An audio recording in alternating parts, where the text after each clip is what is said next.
everyone, I'm Edyta Sitar from Laundry Basket Quilts. Welcome to Quilting Window and welcome to our last week of Come and Bright Quilt Along. I'm so proud of you guys. We had so much fun creating this incredible quilt. I know it's a lot of work, but what a result. I'm so happy for you guys and I can't wait to enjoy with you this last step, what is the final border to the quilt. It's all those little patches that are all the way around the quilt. Make sure you use up all your leftover scraps. You need strips for this border, as well as you're gonna need light quarter square triangles and blue quarter square triangles. Let's have some fun together. For anybody that's just joining us in, make sure you visit our website and our blog where you can find all the information about this fun event and also links where to get the fabrics, patterns, and all the fun goods like the templates or stencils to trace. I hope you will join us in. You can do it anytime. All the videos will stay live on our YouTube channel so you can take your time and enjoy it. You can also use your own fabrics if you do not want to get the kit. I know you will have fun making Come and Bright with us. So today we're gonna be making a very fun scrappy border with tiny little patches. I have cut my strips and I have a handful of light and a dark strips waiting for me. I'm gonna be creating panels like this with 3 light strips and 3 dark strips on the panel. As soon as I finish sewing the strips together, I'm gonna go ahead and press my seam allowance towards my dark fabrics. This is going to remind me when I need locking my pieces that those seam allowance are pushed that way. Now I'm going to go ahead and cut more of the units. I have already trimmed the edge nicely. I'm placing my ruler. I'm making sure that some of my lines on the ruler are matching with the strips, and I'm going to cut units that are 1 1/4 inch. Look at this. That is gonna be so nice and fast. It's so easy to sew a bunch of panels, start cutting, and I'm gonna be using those to make other units. So look at that. I have cut some. Let's go and start making fun units. In this case, I have the same fabric, so I'm gonna try to grab something that is different color, because when I'm making my units, I'm already mixing and matching the colors, and this is the unit that I want you to make. I'm gonna take 2 of those, and please remember, this is the part right here in the pattern that I had a little mistake, and I hope you went to our website where I have placed on our website the area to show you to fix that. I'm trying to open the pattern to show you exactly. Oh, there it is.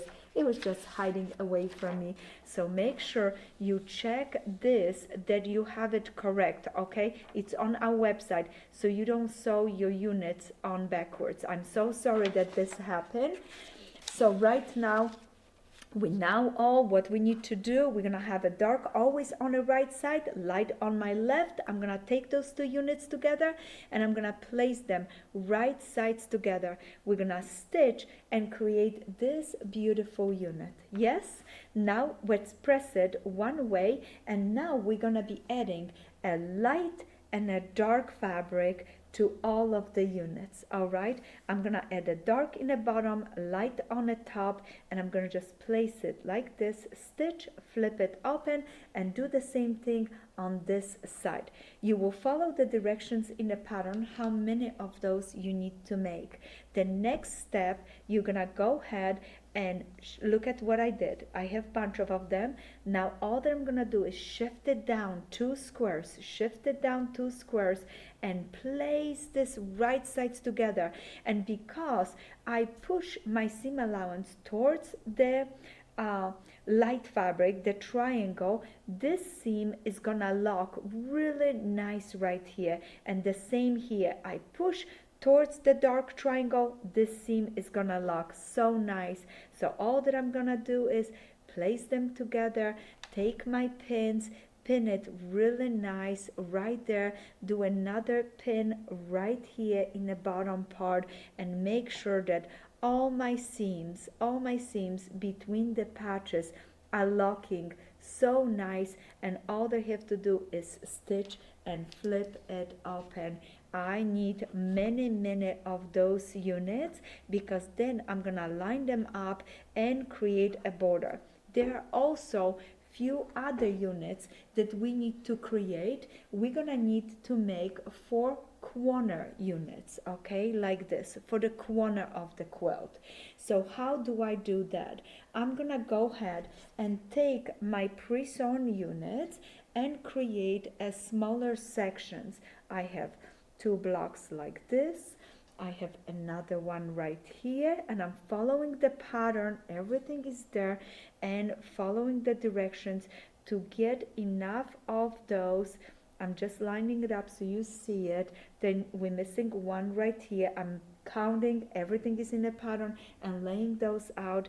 I need a one right here. Then everything has to be framed with my scrappy blue half square triangle. We're gonna position the blue to the outside of the quilt. I'm so excited about it. And look at, if the fabric is the same, swap the spots, swap it, so that way you have a nice scrappy feel to your quilt.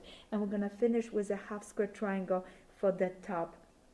Now, how do I make this corner unit? I'm gonna sew rows. This is my first row, second row, third row. I'm gonna sew all the pieces into the row, then sew rows together, and in no time I'm gonna have this beautiful corner unit. So we need 4 of those. We need 68 of those.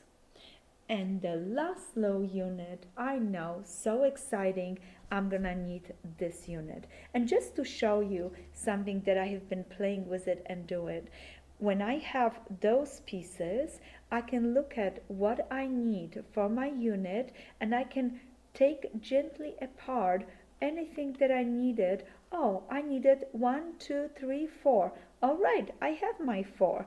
And then I can use this right here for that smaller section. So make sure that you know that once you have it in a units like this, you can shift and take apart anything you needed to create the smaller units. And again, we're going to be making 4 of those. I was just double checking with my pattern because we need it for 4 of the corners of our quilt. I'm so excited for you guys. This is gonna go together really nice, because once you have all your units, you're gonna lay them around the quilt and sew them together. And I would love you to please first sew it together, then lay it next to the quilt, and as you sewing, double check, because there's hundreds of seams, so the width, the length of your border may change. But what is nice is that we have an inner border between this border and this border, so if there is any imperfection, that inner border can absorb them. And maybe you're not gonna use that inner border, or you maybe have to cut a bigger one because your pieces got a little bit bigger. So that is something I want you to pay attention to it as you sewing your last outside border. And it's simply human touch, not human error, human touch. Your quarter seam allowance may be off a little bit, and your border can get a little bit bigger or a little bit smaller, but I know you still will have fun and enjoy it. So happy quilting, and thank you again for joining us for Come and Bright Quilt Along. I hope and look forward to make many quilts with you. Happy quilting.